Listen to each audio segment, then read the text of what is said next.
Y había una sola persona que se había quejado, y era una persona que tenía una condición esquizofrénica, que había sido atendida, mírate lo peligroso de esto, que había sido atendida por estas personas de El Negocio Dorado, y le habían ofrecido que con eso se iba a solucionar.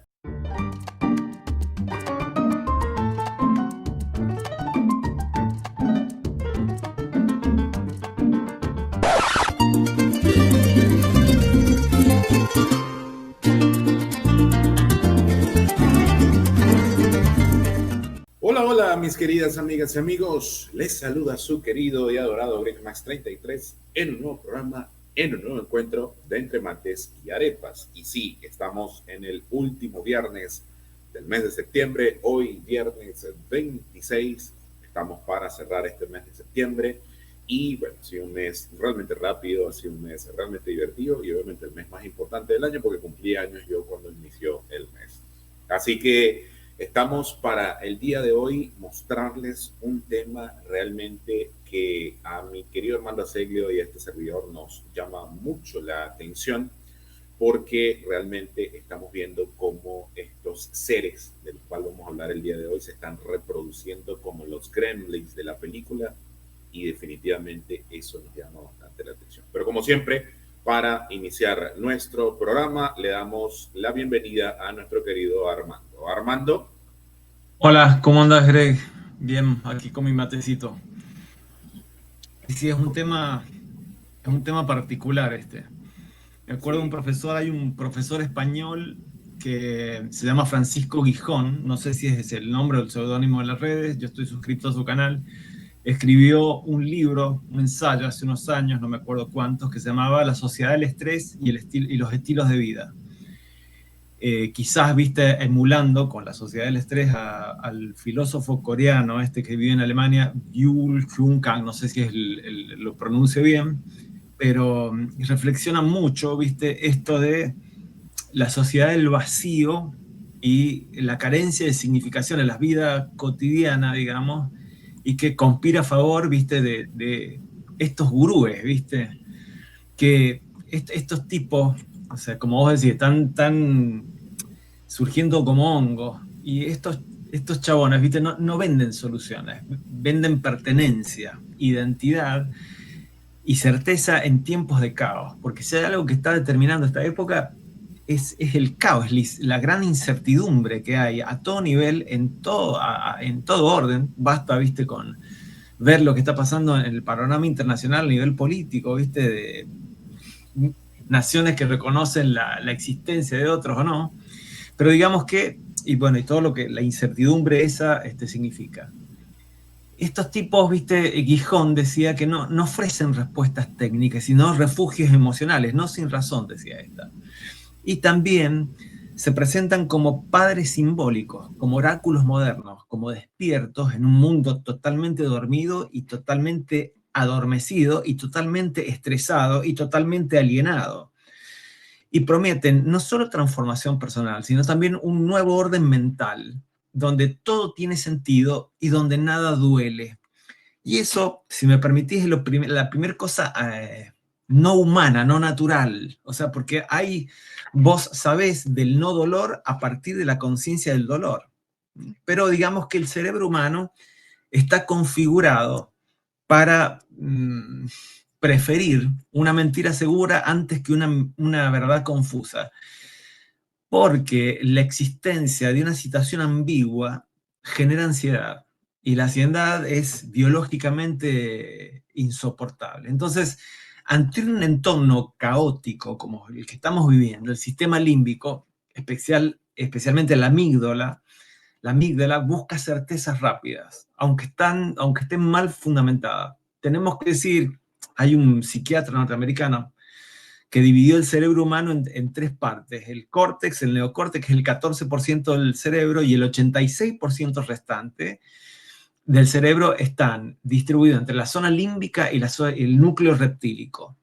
O sea, y en la zona límbica están las emociones, o la kinestesia fina y la kinestesia gruesa, pero residen, digamos, es el punto de encaje, digamos, de las emociones. Entonces, en este terreno, donde es como dije, ¿no? El cerebro límbico, o sea, la parte límbica del cerebro busca certezas rápidas, aunque estén mal fundamentadas. En este terreno es un terreno fértil para las propuestas simplistas con envoltorios espirituales, con envoltorios cuánticos, con envoltorios motivacionales, etc. Y por eso sus narrativas, o las narrativas de estos gurúes, funcionan tan bien, o sea, en un mundo estresado y en un mundo con carencia de sentido trascendente, porque son narraciones simples, emocionales, repetidas ad nauseam hasta volverse creencias. Y el secreto, yo diría, que no está en lo que dicen, sino cómo lo dicen y cuántas veces lo repiten.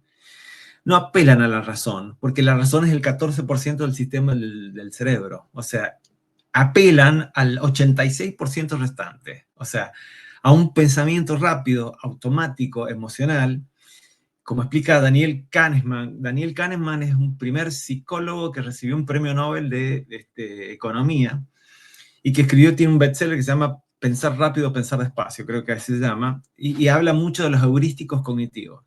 Entonces, cuando logran entrar a tu cerebro, a tu sistema límbico, a través de un heurístico cognitivo o varios, no necesitan que estos heurísticos sean ciertos, solo que necesitas que estas preposiciones, estas certezas, funcionen bien. Y esa es la trampa perfecta, ¿no? Una ilusión reconfortante presentada como una verdad absoluta, una comunidad que te abraza mientras te aleja del pensamiento crítico en la sociedad del desconcierto y de los estilos de vida y del estrés. El individuo está aislado. Entonces, la típica, ¿no?, de las sectas que hemos hablado, ¿no?, el bombardeo de amor, el love bombing, y te dan una narrativa que, como una droga bien dosificada, te va calmando, te confiere intensidad y, como toda droga, te hace volver por más. O sea, no estás comprando un curso o un programa o el bestseller ya vamos a analizar lo que venden estos gurúes, sino que estás comprando la sensación de control sobre un mundo donde ya no está, nada está bajo control en este mundo. ¿Y qué los vuelve tan efectivos? Bueno, no buscan convencerte con lógica, te envuelven emocionalmente, aunque hasta que tu mente se rinde ante ese envoltorio emocional, y una vez que te sentís parte de algo más grande, ya no necesitas más pruebas, solo necesitas confirmaciones. Y si querés, nada, eso, o sea, el primer gurú más destacado de esta. Claro, nosotros, cuando yo le contaba a mi esposa, ¿no?, que íbamos a hablar de esto, me decía, bueno, íbamos a hablar de Tony Robbins, ¿no?, es el primer gurú postmoderno o no sé cómo definirlo. Pero claro, Tony Robbins está lleno de millones de dólares y nosotros no, ¿viste? Pero bueno, es uno de los primeros exponentes de esta. El problema no es que exista Tony Robbins, el problema es que hay una demanda de gente que necesita una figura de Tony Robbins, ¿entendés? Como Tony Robbins o como cualquiera de las figuras que hemos mencionado. O sea, no sé si esto es nuevo, en la historia de la humanidad, pero sí es característico de la sociedad, del estrés y de los estilos de vida. Este gurú, o coaching, o no sé cómo llamarlo, o sea, ayúdame, o sea, está acusado de abuso emocional, sexual y manipulación psicológica por ex asistentes, por ex empleados y participantes de estos eventos masivos que hace Tony Robbins. Durante décadas, Robbins ha sido el rostro más visible del coaching motivacional a nivel global. Tiene una imponente estatura física, una voz grave y una energía escénica casi hipnótica. No sé si has visto los eventos o los reels de los eventos de él. Ha llenado estadios con personas buscando la transformación personal, la libertad financiera y el poder interior. Y su estilo es una mezcla de psicología conductual, o sea, de PNL, o sea, de programación neurolingüística, elementos del show de los rockstar, y en un formato que muchos consideran cuasi religioso. Si vos lo ves a él, es cuasi como un predicador evangélico de los años, fines de los años 80, ¿viste? Cuando habían esos grandes eventos de pastores evangélicos televisados. Pero digamos que la figura de Robbins detrás del escenario ha sido objeto de crecientes controversias. En 2019, una investigación de BuzzFeed News estimó o reveló testimonios de varias mujeres que lo acusan de haber cometido conductas inapropiadas. desde desnudos no consentidos en sesiones privadas hasta toques sexuales y comentarios denigrantes hacia víctimas del abuso sexual. También se lo ha señalado por exponer a personas vulnerables emocionalmente a prácticas de alto riesgo, y este es uno de los primeros ítems a señalar, ¿viste? Vos tenés, es altamente probable, también leía, no sé si Francisco Gijón u otro autor, leí hace tiempo, ¿no? Un mes, que si vos te pones en Nueva York, en la Quinta Avenida, te pones en un taburete o lo que sea y te paras y decís, yo soy el Mesías, habría en promedio, ¿no? 5 personas dispuestas a creerte que lo sos y a seguirte. Y a hacer lo que vos les digas para, no sé, para bajar la presión, para, no sé, para lo que sea. Entonces, se lo ha señalado por exponer a personas vulnerables emocionalmente a prácticas de alto riesgo sin asumir las consecuencias. O sea, prácticas bajo presión de grupo, con dinámicas que más se asemejan a técnicas de control mental que a un acompañamiento psicológico. A nivel psicológico, Robbins se apoya en técnicas de alto impacto emocional que alteran temporalmente el estado mental del asistente, mediante música, gritos, afirmaciones, anclajes sensoriales y privación del descanso, sobre todo durante sus seminarios de varios días. Crea un entorno altamente sugestivo donde los filtros críticos del cerebro de los asistentes se reducen al mínimo. ¿Entendés? Es una concatenación de cosas para lograr esto. Y estas prácticas, aunque efectivas a corto plazo para motivar, han sido comparados por algunos expertos con las dinámicas de manipulación que tienen los cultos. El imperio de Robbins incluye libros de superventas, programas online, eventos presenciales y acuerdos con grandes corporaciones. Te digo, el tipo es millonario. O sea, nosotros lo estamos criticando, pero el chabón es millonario. Sin embargo, viste, muchas de las promesas de Robbins, como cómo curar una fobia en minutos o cómo romper patrones conductuales en segundos, han sido seriamente cuestionadas por psicólogos clínicos que denuncian una peligrosísima banalización del trauma y de la salud mental. Robbins presenta o encarna la paradoja del gurú moderno, una figura que puede inspirar y empoderar a millones, pero también eclipsar con su carisma la necesidad de responsabilidad, de ética y de evidencia profesional en un terreno tan delicado como es el de la salud mental humana, ¿viste? O sea, uno de los grandes flagelos que está teniendo el siglo XXI es la salud mental. Y con esto te doy el primer pase, o sea, la primera reflexión. Sí, que fíjate una cosa, mientras estoy hablando de Tony Robbins, obviamente yo tengo conocimiento de Tony Robbins porque... Sí, lo sé. Tony Robbins salió en una película de Jack Black, por allá a principios de los 2000, finales de los 90, donde supuestamente Jack Black era un hombre arraigado con las mujeres y toda la cosa, y él en un ascensor lo transforma. Ahí fue la primera vez que yo vi a Tony Robbins, no recuerdo el nombre ahorita, Mi cuerpo de sueños, algo así, que era Gwyneth Paltrow y Jack Black. Pero, obviamente, como sabrán, ya lo comenté en el programa de la semana pasada de los Testigos de Jehová, que los invito, aquí está el enlace, si quieren ir a verlo, aquí arribita está la tarjeta para que puedan verlo. Yo comenté de que yo tuve la oportunidad y tuve una experiencia muy cercana con una empresa de coaching internacional avalada por la ABLT, que es la Asociación Americana de Coaching, la ATLT, la creadora. Ellos crearon, hay una técnica, y no me tiembla el pulso para decirlo, que se llama el Time Therapy, ¿ya? La terapia de la línea del tiempo, que, para ser exacto, la programación neurolingüística fue creada en los años 70 por Richard Bandler y John Grinder. Son los dos creadores de la programación neurolingüística. Ellos se separan.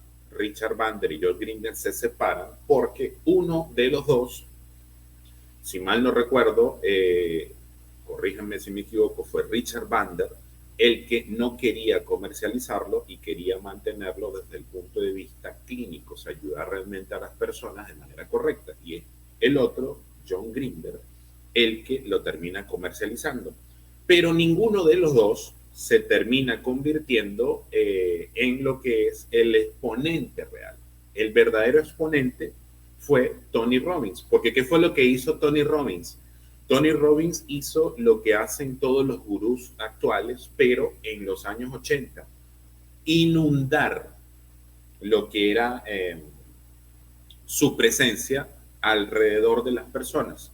Cuando una persona, por ejemplo, John Grinder o Richard Bandler, ahorita Tab James era el otro que también estuvo dentro de la creación de la programación neurolingüística, que Tab James se fue para Australia, para ser exacto, era de allá, y falleció hace unos años. Y resulta que acontece que mientras ellos daban una conferencia, 2 conferencias, 3 conferencias, Tony Robbins daba 20, 30 conferencias a la semana, 40 conferencias. Eso lo hizo saturar a las personas, y hay un programa donde Tony Robbins termina de despegarse y hace un truco donde engaña con respecto a una serpiente. Eso está ahí en internet, pueden buscarlo, y él se termina convirtiendo en. Obviamente, él es millonario, la persona va a decir. Una de las cosas que dicen los seguidores de la programación neurolingüística es: las personas se miden por los resultados, y te van a decir, bueno, pero es que si Tony Robbins es millonario y ha ayudado a tantas millones alrededor del mundo, es porque tuvo éxito. Pero una de las cosas que se repite mucho en lo que es la programación neurolingüística es que tú constantemente tienes que estar entrenándote. Y ahí es donde viene la diferencia entre una persona, porque no hay que meter a todos los coaches, no hay que meter a todos los terapeutas y no hay que meter a todos los mentores de vida en el mismo saco. ¿Cómo nosotros empezamos a detectar que tenemos enfrente a un gurú vendehumos? Número uno, si yo soy una persona que yo estoy en mis 40 y a mí me parece un chiquillo de 18 años o de 20 años o de 21 prometiéndome que en una semana o en un fin de semana mi situación, que yo tengo años de vida con problemas, la voy a solucionar, pero que tengo que pagarle 5,000, 2,000, 10,000, 20,000 dólares, y que voy a ser una persona nueva el día lunes, eso es una gran red flag que los va a llevar a ustedes a tomar la decisión de, o sea, uno tiene, en el caso particular de los coaches, que lo primero que tiene que hacer es una indagación realmente de su background, ¿ok? Y como a mí me enseñaron, vayan con las personas que no quedaron satisfechas con este tipo de personas, porque ahí es donde está la verdad. ¿Por qué? Porque yo tuve una experiencia, ya la conté, como les dije en el capítulo pasado, y había una sola persona que se había quejado, y era una persona que tenía una condición esquizofrénica, que había sido atendida, mírate lo peligroso de esto, que había sido atendida por estas personas del negocio dorado, y le habían ofrecido que con eso se iba a solucionar la situación. Resulta y acontece que esta persona, obviamente, porque una de las cosas que hace la programación neurolingüística es que te da efectos efervescentes, como efectistas, te da esas soluciones efectistas, donde supuestamente te quitan una fobia. Yo vi personas que supuestamente la fobia les desaparecía durante todo el practitioner donde los iban preparando, y después que pasaba eso, terminaban volviendo a tener la fobia, porque no desaparece. O sea, una fobia la tienes que trabajar de una manera constante y profunda, y sí la puedes superar, pero va a llevar tiempo. Un árbol no nace cuando tú sembraste la semilla y al día siguiente ya vas a tener un árbol frondoso con frutos. No, eso no pasa así. Entonces, ¿a qué voy con esto? Esta persona hace lo que se llama el practitioner para convertirse en coach en programación neurolingüística e hipnosis ericksoniana, y resulta que acontece que todo bien, y después ella tenía una condición esquizofrénica, un toque esquizofrénico, y la persona vuelve a sufrir de los síntomas, porque dejó de tomar inclusive las pastillas, todo el tratamiento que tenía, lo deja de tomar y lo vuelve a tomar, y la persona dice, oye, esto no funcionó, yo necesito que me regrese. Entonces de ahí se empieza a formar una bola de nieve, y resulta que en los siguientes practitioners se dan cuenta de que todo es un montaje, todo era una historia montada. Entonces esta persona estuvo a punto de demandar a estas otras personas porque no hubo resultados. Porque ¿qué es lo que pasa? Y lo voy a explicar de una manera estructurada con conceptos para que entiendan. Una de las cosas que explican a profundidad cuando se meten en lo que es la programación neurolingüística estas personas es que nosotros, los seres humanos, filtramos la realidad. Y yo le explico a profundidad, pero yo he ido a las fuentes que realmente citan esto. Nosotros filtramos la realidad a través de lo que es nuestros valores de vida, nuestras experiencias previas y nuestros metaprogramas. Entonces, una de las cosas que utiliza la programación neurolingüística es ir del resultado a la conducta a través de las emociones. El poderoso elemento que utiliza la programación neurolingüística o que utilizan estas personas es las emociones. ¿Por qué?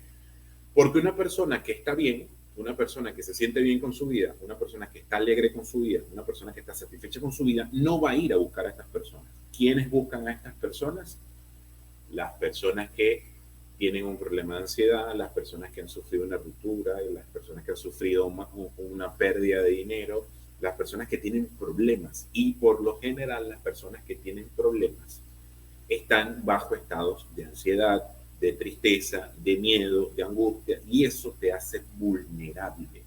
Entonces ahí es donde llegan ellos, te dicen exactamente lo que ellos le llaman los patrones hipnóticos o el metamodelo, que lo utilizan para decirte preguntas específicas para llevarte a donde ellos quieren. Y una de las cosas que ellos estructuran dentro de sus recintos cerrados es control de la iluminación. Ellos controlan la iluminación, controlan la temperatura, porque a cierta temperatura, para ser exacto, entre 19 y 21 grados es la temperatura correcta para colocarle a estos salones para que tú no sientas ni mucho calor ni mucho frío.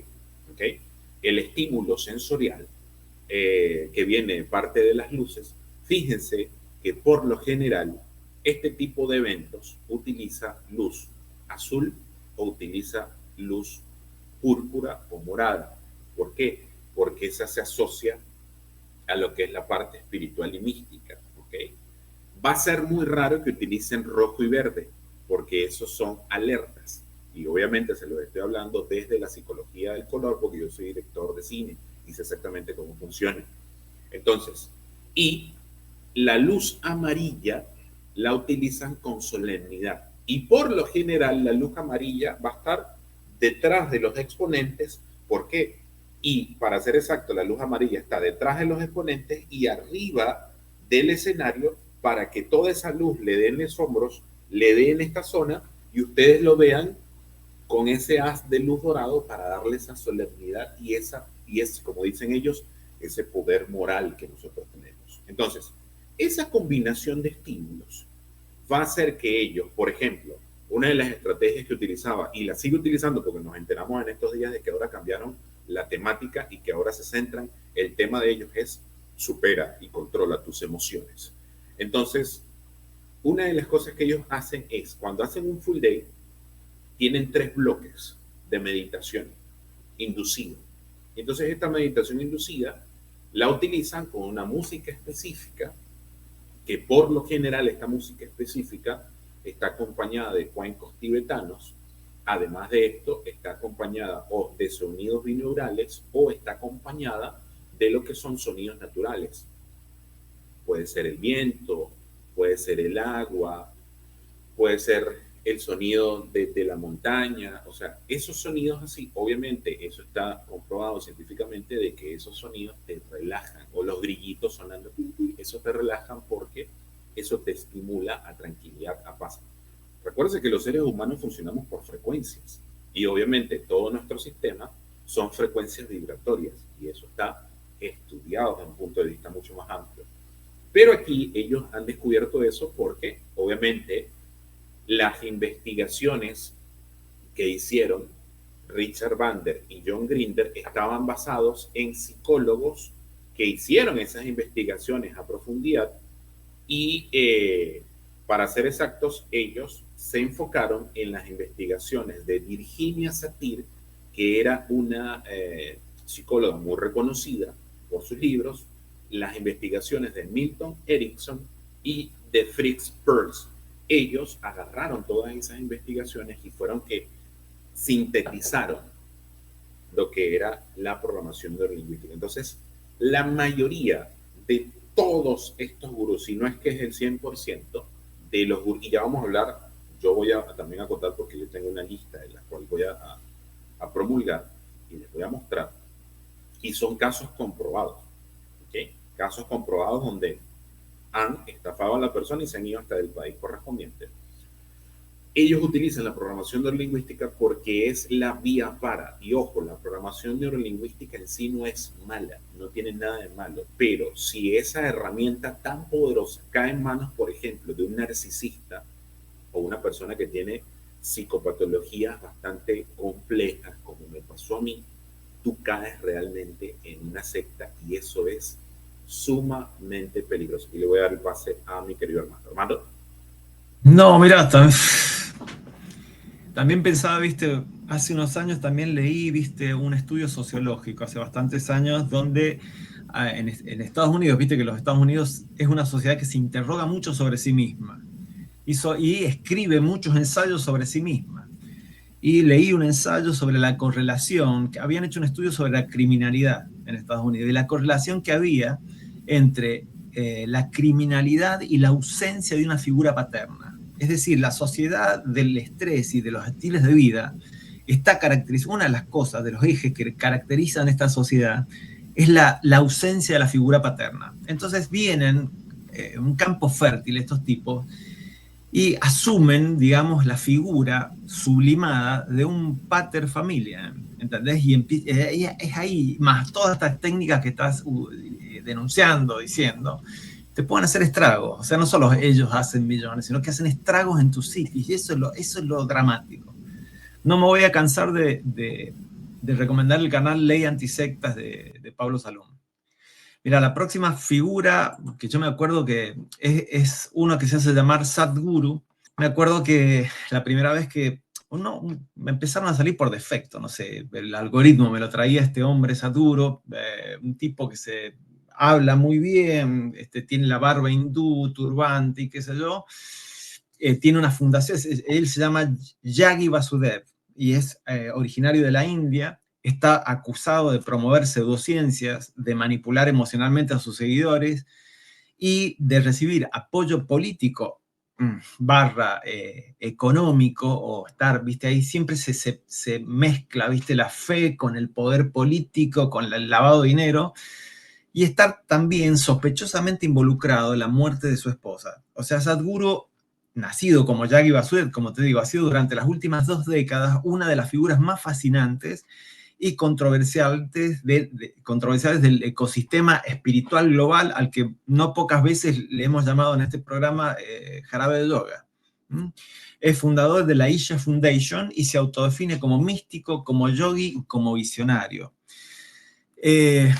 Yo te digo, yo viví un año en la India y he visto a místicos, o sea, he visto realmente a sadhus, a renunciantes, y estás en las antípodas de este tipo. Me acuerdo que una vez para la pandemia, el 2020, este hombre, muy narcisistamente, también se filmó en el desierto, creo que del Colorado, con un auto, un autocaravana, o sea, un autobán, es decir, un colectivo, un autobús hecho casa, de lujo, con una moto enduro detrás, y está fantástico. Decía, pero ¿qué tiene que ver esto con los sadhus que yo veo en India? ¿Entendés? Nada que ver. Sus discursos han traspasado de lo estrictamente espiritual para convertirse, a medida que ha ido creciendo económicamente, ¿no?, en vehículos de influencia política, cultural y económica, tanto dentro como fuera de la India.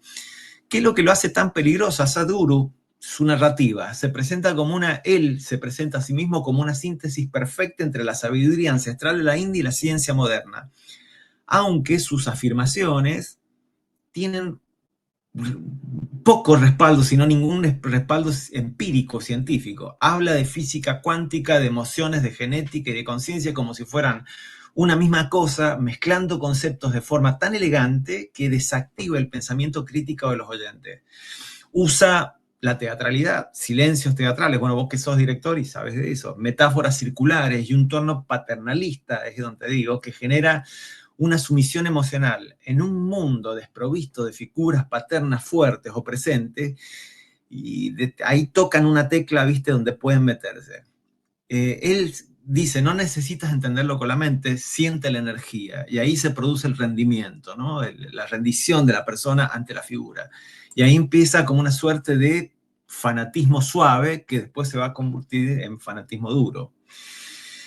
Una de las cosas, viste, de los escándalos de los que se le acusa al Sadhguru hay un episodio en torno a la muerte de su esposa, que se llamaba Vijiji Vasudev. Es uno de los episodios más turbios y menos conocidos, que es el fallecimiento de su esposa en 1997. Él ya había hecho un ashram en India. Ashram es un lugar donde vos vas y él se había autoproclamado guru. Ashram es un lugar físico donde vos vas a estar para estar con tu guru. Y aseguró él públicamente que su esposa, había alcanzado el Mahasamadhi. ¿Qué es lo que es el Mahasamadhi? Es la muerte.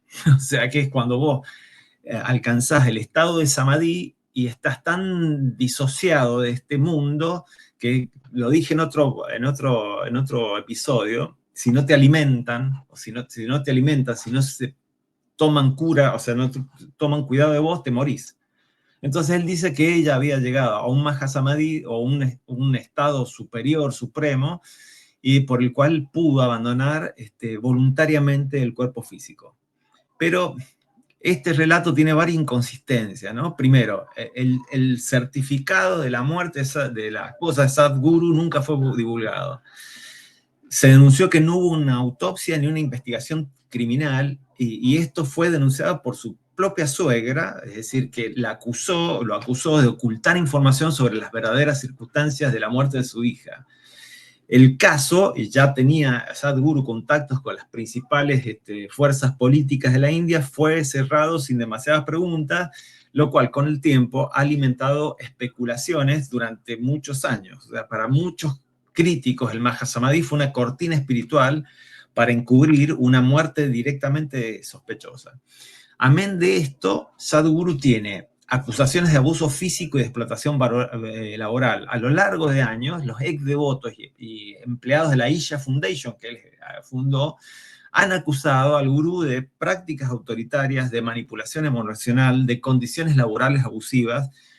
Y entre los testimonios más graves tenemos trabajos no remunerados bajo presión espiritual, una característica de todas las sectas. O sea, te hacen trabajar gratis, te hacen trabajar sin aportes jubilatorios, bajo presión, creyendo que estás sirviendo a Dios o que estás sirviendo a una causa superior, y no es así. El uso de técnicas de la privación del sueño, la privación de comida, que también es un clásico, y el aislamiento del devoto del entorno. También se lo acusa de desestimación de enfermedades mentales entre los devotos, atribuyéndolas, o sea, dice, bueno, a falta de entrega a la figura del gurú. Además, en múltiples ocasiones se ha negado a condenar con firmeza crímenes de odio cometidos por extremistas hindúes, lo que refuerza su cercanía al partido BJP, o sea, Bharatiya Janata Party, que lo ha respaldado económicamente en proyectos como Save All Soil o su enorme estatua de Adriji Shiva. Sadhguru no es solo un gurú, es un actor de poder blando con una agenda profundamente alineada con el nacionalismo hindú de Narendra Modi, que es el primer ministro de la India, y ha usado como símbolos del renacimiento, ha sido él usado como símbolo del renacimiento cultural hindú para exportar una visión específica de la India, tradicionalista, espiritual, mientras que se silencia o se relativiza las violaciones a los derechos humanos contra minorías religiosas o castas inferiores de la India.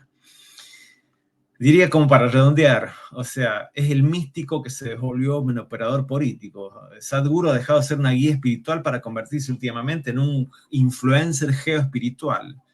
Usa el storytelling, el contado de historia, no para liberar, sino para envolver. ¿Viste? Hace como los círculos que hace el tiburón para acercarse a su presa. Usa la espiritualidad no para cuestionar el poder, sino para justificar el poder. Y lo más alarmante es su narrativa sigue creciendo entre jóvenes confundidos, en empresarios sin rumbos y en políticos que buscan una legitimidad simbólica y cultural en la India. Como toda figura carismática con tintes mesiánicos, no vende sabiduría, vende certezas. Y en tiempos de caos, y en un tiempo, viste, de caos como este, de globalización, de incertidumbre y de un cerebro límbico como el nuestro, que lo asusta la incerteza, y esto tiene su encaja, es consumido. Nada, te doy el pase antes de pasar al próximo.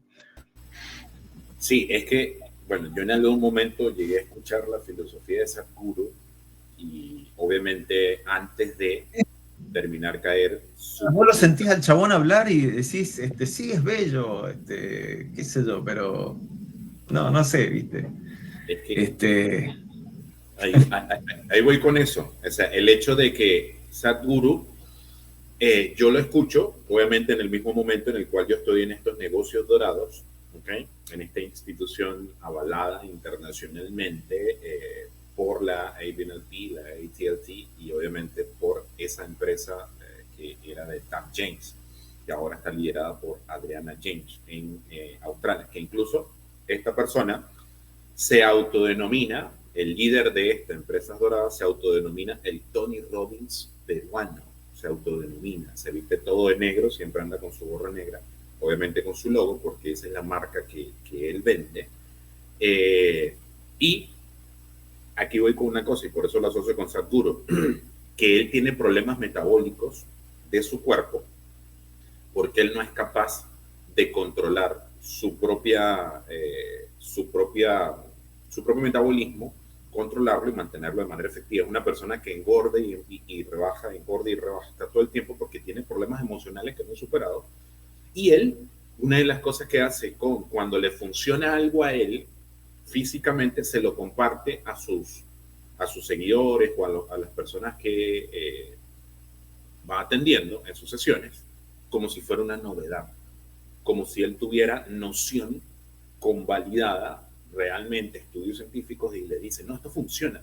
Obviamente a varias personas le funciona, a otras no le funciona. Ese es el peligro de este tipo de personas vende humo, que te venden cosas que ellos ni siquiera son capaces de sostenerse. A tal grado, por ejemplo, que esta es una persona, hay un gran amigo que yo tengo, que realmente es una persona al 100%, una persona extraordinaria, una persona que obviamente no voy a compartir su nombre, Pedro le voy a poner el nombre, él sabe quién es, una persona que realmente es extraordinaria y que sí ha logrado éxito haciendo otro tipo de cosas. Una vez le pidió un consejo económico, cómo ahorrar o cómo hacer que tu dinero crezca. Y esta persona le dijo, no, yo no te puedo dar un consejo económico. Ya, pero ¿cómo tú no me puedes dar un consejo económico si tú hablas de cómo recuperarte de una estafa de $1.000.000? Hablas de eso. Entonces, no, es que yo no te puedo dar porque yo vivo el día a día como una persona común, detrás de cámara y delante de cámara. Él vendía y daba unos consejos económicos que tú te quedas y él vendía un estilo de vida. Él tenía un BMW que ni siquiera lo había comprado él, se lo había comprado una persona, porque una de las cosas que hacen este tipo de personas, un poquito de café, disculpe, es conseguirse un mecenas. Este mecenas lo financia. ¿Okay? El mecenas le dio las oficinas, el mecenas le dio un BMW gris oscuro que él manejaba, y con ese BMW llegaba a lo que eran los eventos y se vendía con ese BMW. No, yo tengo un BMW, ese es parte de mi éxito. Tú lo veías bien vestido y después cuando terminaba era todo un desastre. Era una persona que tenía mala alimentación, era una persona que vivía alquilada y vendía vida de que él era una persona exitosa, que lo tenía todo, y todo era una parafernalia, todo era una estructura que a mí me hace recordar, como buen estudioso que yo he sido, de lo que decía Joseph Goebbels, el ministro de propaganda alemán de la Segunda Guerra Mundial. Di una mentira tantas veces o sosténla lo suficiente para que la gente se la crea. Y los controles sociales, los estudios de controles sociales y de control de masa nacen en la Segunda Guerra Mundial con el régimen de los alemanes, que eran especialistas en, ustedes analicen, vayan y busquen un discurso del señor de bigotitos, que ya sabemos quién es, con el peinadito extrañito, así de ladito, y des en cuenta de que él antes de iniciar su discurso, se quedaba en silencio 20, 30 minutos viendo a la gente. Y la gente, cuando enfocan a la gente, te vas a dar cuenta de que tienen los ojos desorbitados, porque están ante su ídolo. De ahí nace cómo se hacen este tipo de eventos. Y yo, obviamente, como director de cine y especialista en lo que es narrativa, yo sé lo que era montar eso. Y era similar. Yo decía, oye, pero yo que soy un gran estudioso de la Segunda Guerra Mundial porque me fascinó, yo debo admitir que yo tengo inclusive una enciclopedia completa de 4 tomos, que los tomos tienen 1900 páginas cada uno. Lo tengo dentro de mi biblioteca, en mi país, aquí no la tengo. Y una de las cosas que yo sabía era que el origen del control de masas nace allí, y con detalle, porque yo lo estudié al detalle. Entonces yo encontraba esas similitudes y yo decía, aquí hay un problema. Entonces, esto me llevó a entender de que yo estaba dentro de una secta de control. Y obviamente a ellos se les salió de control todo porque yo empecé a exponerlos. Y yo dejé de creer y de vender sus filosofías porque yo decía, no, usted no puede ser. Yo salí corriendo de ahí. Entonces, una de las cosas de las cuales yo quiero hablar aquí son de casos específicos, y voy a empezar a hablar de este primer caso que a mí me parece que me cayó recientemente. Una persona que se llama Yados, se hace denominar Yados. Este Yados es una persona que vende cursos, pero que, oh casualidad, que sus cursos tienen 2 extremos. Puedes pagar $100 y recibir consejos bien importantes a nivel económico, o puedes pagar $10,000 y yo mismo te puedo atender. Así dice Yados. Entonces, el objetivo de estos diferentes cursos que te dan es convertirte en el ganador que llevas dentro. Fíjate, palabra importante, ganador. A todas las personas nos gusta ganar, ¿no? Y así poder escapar del sistema para vivir la vida de tus sueños. Aquí hay 2 cosas en esta frase, y le estoy analizando las frases. Convertirte en ganador, toda persona quiere ganar, y escapar del sistema para vivir tu vida de sueños. Una de las cosas que esta persona hace es, dice términos muy particulares, por ejemplo, como que no seas un fucking loser, ¿ok? O miro a los lados y solo veo fucking panzas y fucking milenoturistas. O sea, si miramos su discurso, lo que vende es mejorar nuestra vida a través del ejercicio y la disciplina, y generar una mentalidad de ganador para avanzar en la vida y ser millonarios. Señores, yo he conocido gente millonaria y he conocido gente que ha tenido muchísima plata, y les puedo garantizar de que son personas que si van al gimnasio, tienen una estructura, tienen una disciplina, pero no te van a decir nunca estas palabras. Esta persona dice algo tan absurdo como dormir es de pobres, que te tienes que levantar a las 5 de la mañana para hacer burpees, o sea que son ejercicios de resistencia anaeróbica que combinan flexiones de pecho, sentadillas y saltos verticales. Porque cada vez que tu frecuencia baje, al suelo hacer burpees. Cuando te sientas mal, al suelo. Si te critican, al suelo. Tienes que estar todo el día trabajando, estar quieto y pararte a pensar. Mira, fíjate esto, estar quieto y pararse a pensar es tóxico. Cuando tengas dudas, tu frecuencia baja. Señores, una de las cosas que uno tiene que hacer en la vida a veces es quedarse quieto y también ponerse a pensar la situación, reflexionar, porque parte de la vida es reflexionar. Si tú una persona la sometes a hacer ejercicios, a ser disciplinados, a trabajar todo el tiempo, 24 horas al día, los 7 días a la semana, va a pasar algo que se llama burnout. burnout. El burnout es una persona que termina fundida. Fundes. Come todos los días tu plato favorito de comida. Desayuno, almuerzo, cena, merienda. Los 7 días de la semana, todo el mes, todo el año. Yo te puedo garantizar de que cuando llegues a los 15 días a lo mucho, vas a estar aburrido del plato. Pasa lo mismo con este tipo de filosofías. Es más, la duda es lo que genera el pensamiento crítico. ¿Por qué? Porque si tú dudas de algo, es porque hay algo que tienes que reflexionar para darte cuenta y contrastar esa información.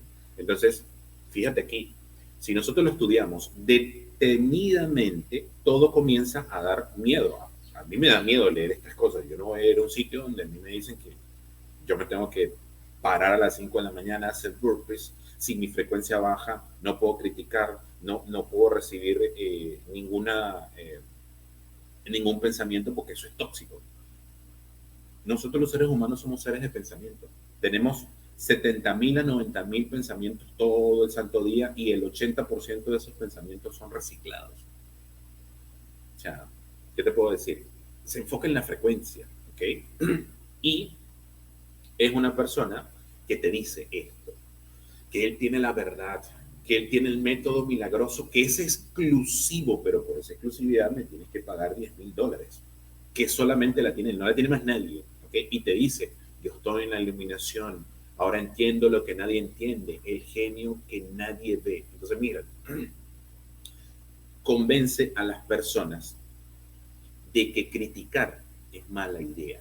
Sí, una crítica destructiva no ayuda en nada, pero hay críticas que son necesarias. Si una persona no recibe críticas, te terminas convirtiendo en una persona como el de los bigotitos, que nadie lo llegó a criticar, nadie le dijo hasta aquí, señor, párese, no haga esto, y pasó lo que pasó. Entonces, ¿cuáles son las consecuencias de esta persona, de Yados? Si seguimos las indicaciones, la primera semana nos podemos encontrar chéverísimo, todo bien, estamos súper llenos de estímulos, de adrenalina, pero a la segunda semana ya nuestro estado empeora. ¿Por qué? Porque estamos acumulando cansancio, porque nos falta sueño. No todas las personas están orgánicamente diseñadas para soportar y tolerar 5 horas de sueño, 4 horas de sueño. Hay personas que necesitan sus 8 horas de sueño, que para ser exactos son 5 ciclos circadianos que necesita para estar bien. Los ciclos circadianos son periodos de 90 minutos. Eso es realmente lo que necesita una persona, de 5 a 6 ciclos circadianos. La persona común, este cuerpo necesita descansar bien. Y para tú lograr éxito, es mejor que tú duermas tus 8 horas y te enfoques en chambear sin ningún tipo de distracciones 4 horas al día. No necesitas más, ¿ok? Por eso hay países donde la jornada laboral ya ha llegado hasta los días jueves, nada más, porque entre menos trabajes, aumenta la productividad, no es al revés. Entonces, otra de las cosas que hace esa persona es intenta romper vínculos familiares y sociales, generando un lenguaje nuevo para hacerte sentir diferente a tus seguidores. En este caso, lo hacen creando la diferencia entre ellos y nosotros. Eso lo hacen este tipo de gurús. Separan entre los buenos y los malos y oh casualidad que son ellos los buenos, porque en la empresa de los negocios dorados, ellos eran los buenos. No, el resto del mundo las hace mal. Nosotros somos los buenos, ustedes son los malos. Entonces ellos dicen, nosotros somos los despiertos, ellos aún están en la Matrix. Nosotros somos ganadores, ellos son los plebeyos. Otra de las cosas que genera es que si alguien te critica, es un lastre. Fíjate esto que les voy a decir, que lo dijo esta persona. Si te critica tu madre, aléjate, porque es un lastre para tu avance y no sabe lo que nosotros sabemos. Si te critica tu padre, tus hermanos, tu pareja, tus amigos, aléjate, porque te bajan la frecuencia. Analicen lo que les acabo de decir. Y finalmente es una persona que impulsa la anulación de la personalidad. Al final buscan conseguir que los seguidores estén completamente solos y anulados, que no sean capaces de pensar por ellos mismos y se conviertan en defensores fanáticos del gurú. Eso me pasó a mí. A mí me impulsaron a tal grado y me separaron, y yo fui caldo de cultivo perfecto porque yo acababa de separarme de mi primera esposa, no tenía nada, todas mis cosas estaban lejos, mis vínculos familiares estaban cercanos, y lo que terminó pasando finalmente fue que yo viví 2 años de real enseñanza. Yo lo veo como una enseñanza a esta altura. Armando. Nada, no me voy a cansar de recordar, viste, de aconsejar el canal de Pablo Salum, porque son mecanismos que se utilizan una y otra vez.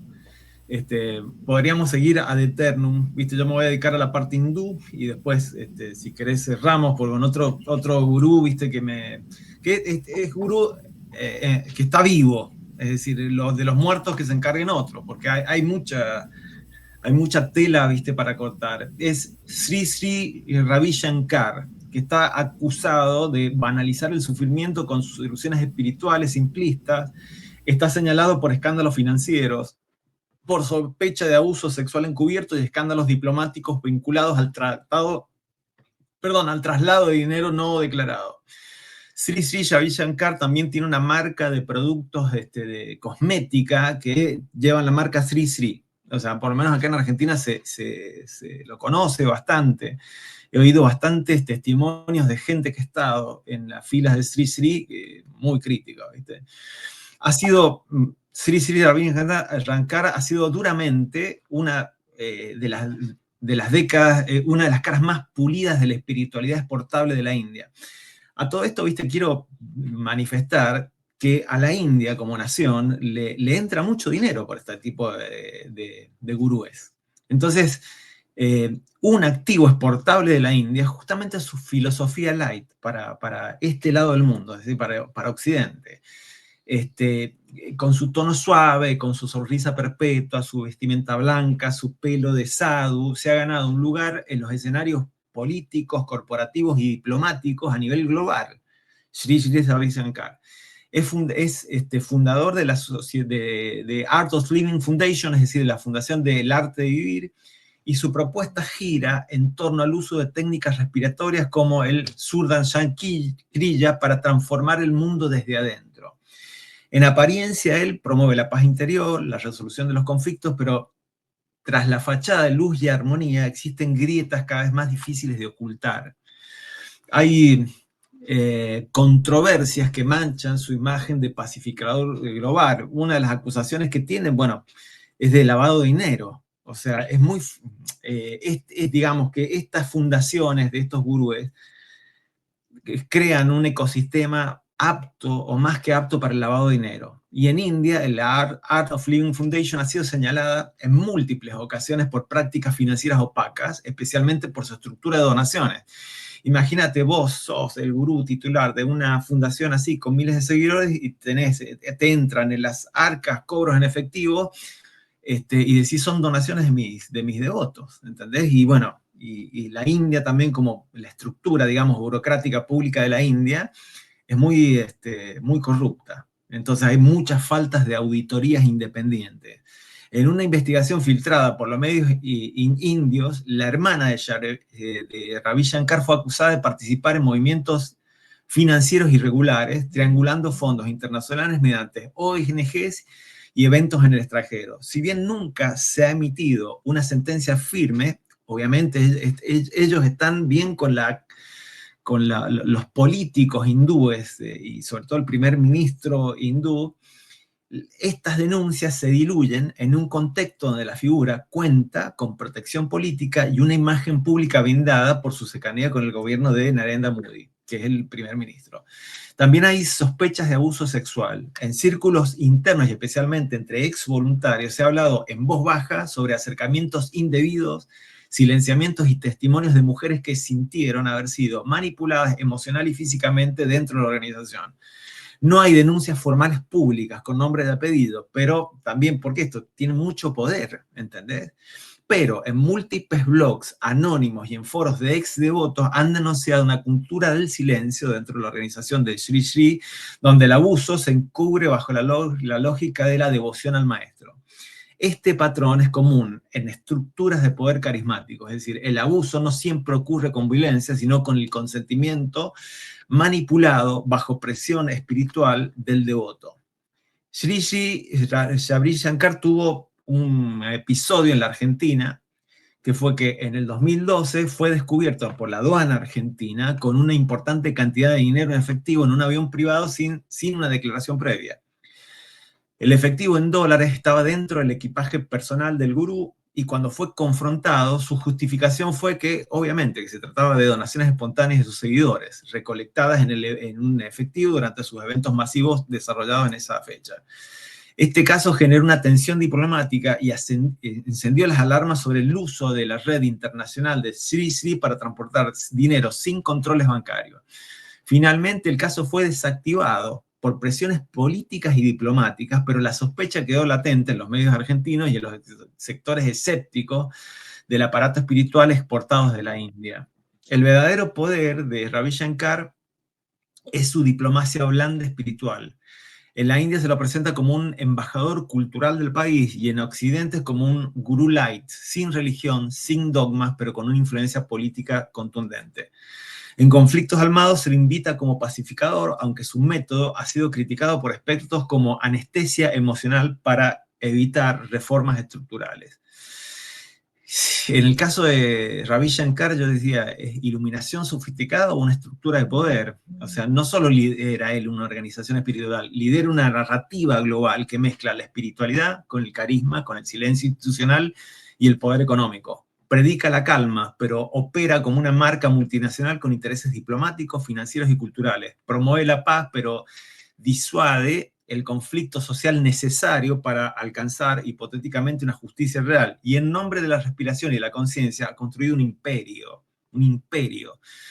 cuya transparencia ética, política y económica sigue siendo como mínimo cuestionable. Y te doy el pase, ¿viste? Porque, nada, podríamos seguir mucho más, pero estamos ya rondando cerca de la hora, ¿viste? O sea, podemos seguir porque yo creo que estamos viviendo una época, como decía este profesor, ¿no? Francisco Gijón, donde hay una carencia es la era del vacío, ¿entendés? Es la famosa era del vacío. Y no sé, ¿viste? ¿Cómo te puedo decir? El problema ¿cómo te podría decir? Esta era del vacío genera un ecosistema ideal para que este tipo de figuras pululen y lleguen a tener influencia y qué sé yo.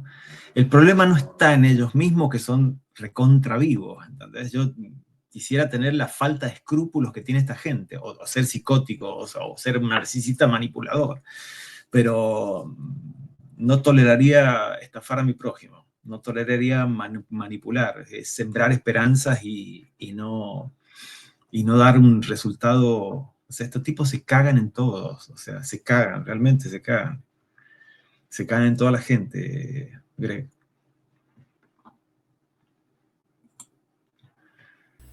Fíjate una cosa, esa fue una de las situaciones que a mí me alejó de esta gente, porque yo soy una persona que yo vengo con una filosofía enfocada en lo que es metafísica, budismo e hinduismo.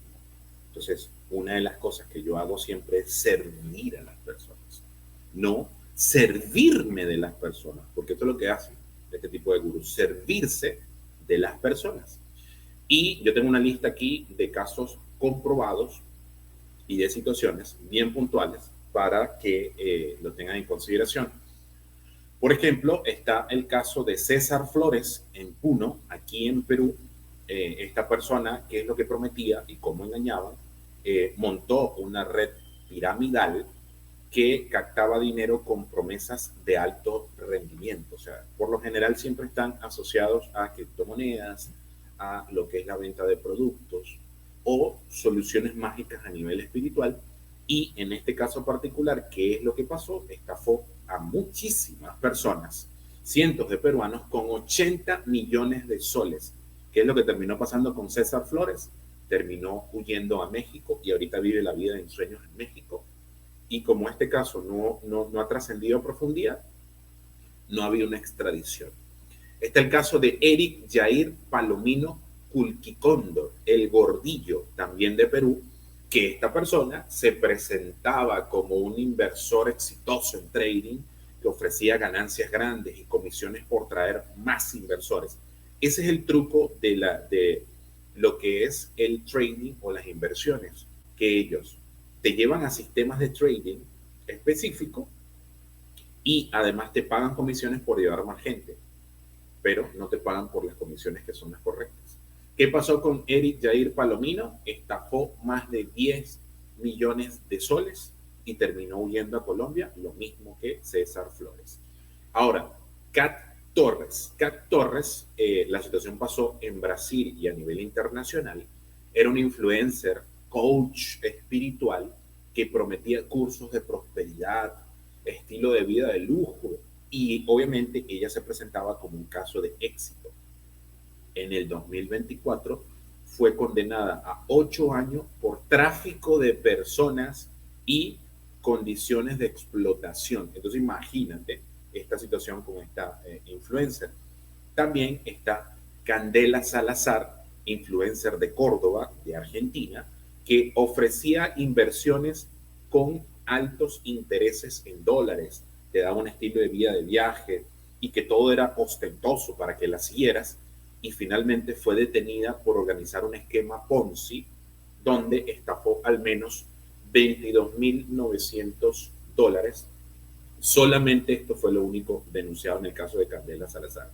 Y obviamente el caso más reconocido fue el caso de el Máster Muñoz, ¿ok? De Carlos Muñoz, que se autodenominaba Máster. El caso del Máster Muñoz es muy particular. Yo supe del Máster Muñoz antes de pandemia, para ser exacto, en el 2019. Y el Máster Muñoz se vendía como un experto. ¿Cuál era su estrategia? Él inundaba, tú literalmente, yo me remonto al 2018, 2019, y tú te metías en publicidad de Instagram, de Facebook, de YouTube, y el Máster Muñoz te salía por todos lados porque su estrategia era invertir en publicidad, pero así muchísimo dinero para que tú lo vieras y lo vieras y lo vieras.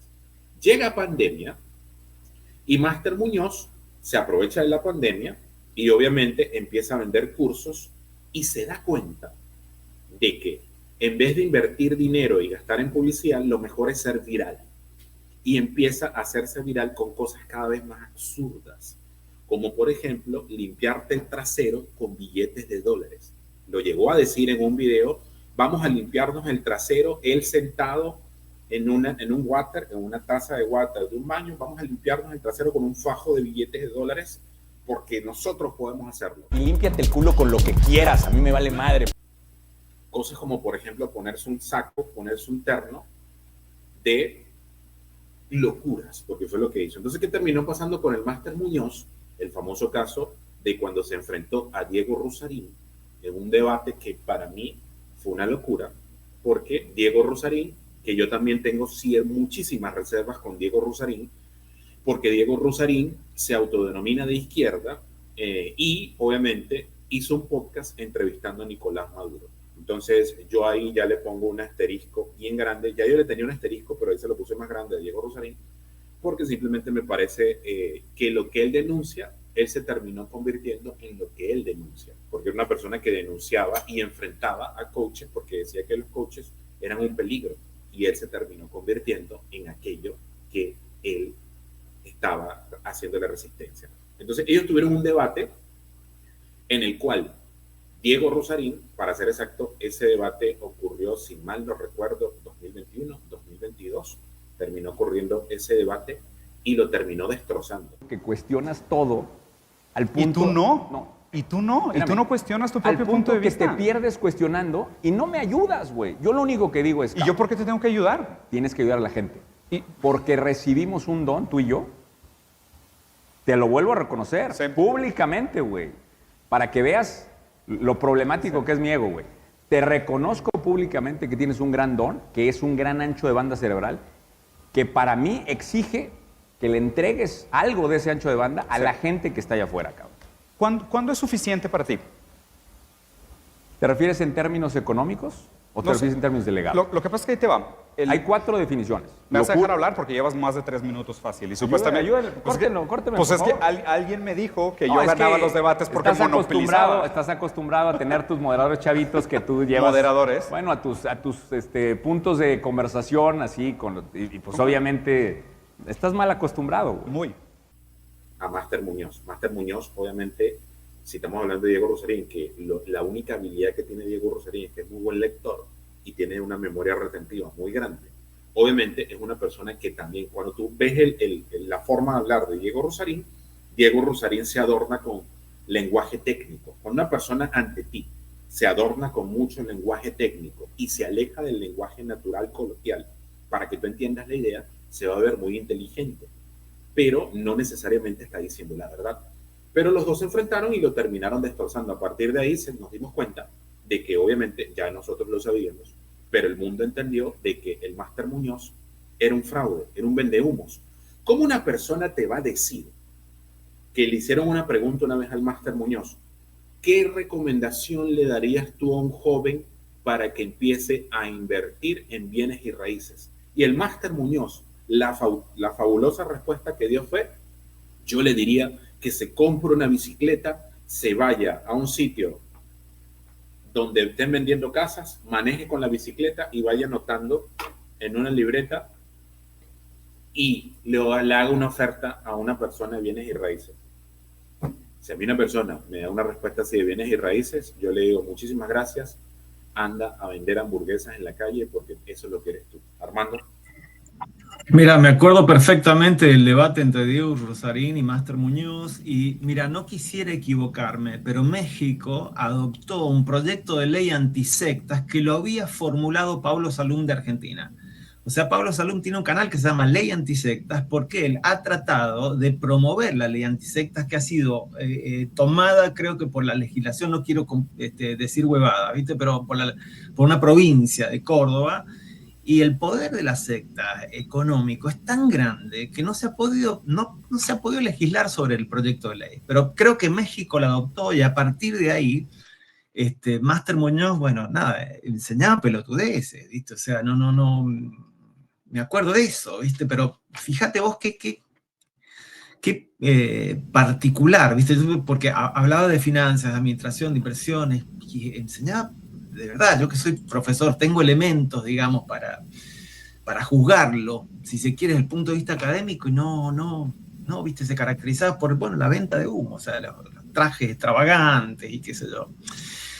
Una reflexión final, Greg, porque estamos ya en la hora, es cuando el gurú reemplaza el criterio, porque digamos que estas esquemas piramidales Ponzi, que vos nombrás, usan una metodología que es común tanto a los esquemas Ponzi de estafa financieras como a la metodología que usan las sectas para lograr la sumisión del devoto, digamos. En tiempos de caos y de incertidumbre y de vacío emocional es lógico que las personas buscan una guía. Lo trágico no es necesitar sentido, lo peligroso es delegar ese sentido en la figura del gurú. Los gurúes modernos no son como los chamanes milenarios ni como los profetas iluminados de la antigüedad, son expertos en construir relatos reconfortantes, usar el storytelling para envolver en espiritualidad pop y en éxitos financieros a sus devotos y venderlos como certezas. No venden cursos, venden consuelo, no ofrecen caminos, ofrecen atajos. Y lo hacen activado lo más vulnerable que hay en el ser humano, que es la necesidad de pertenecer, de comprender el dolor, de sentir que todo, aunque duela, tiene un sentido.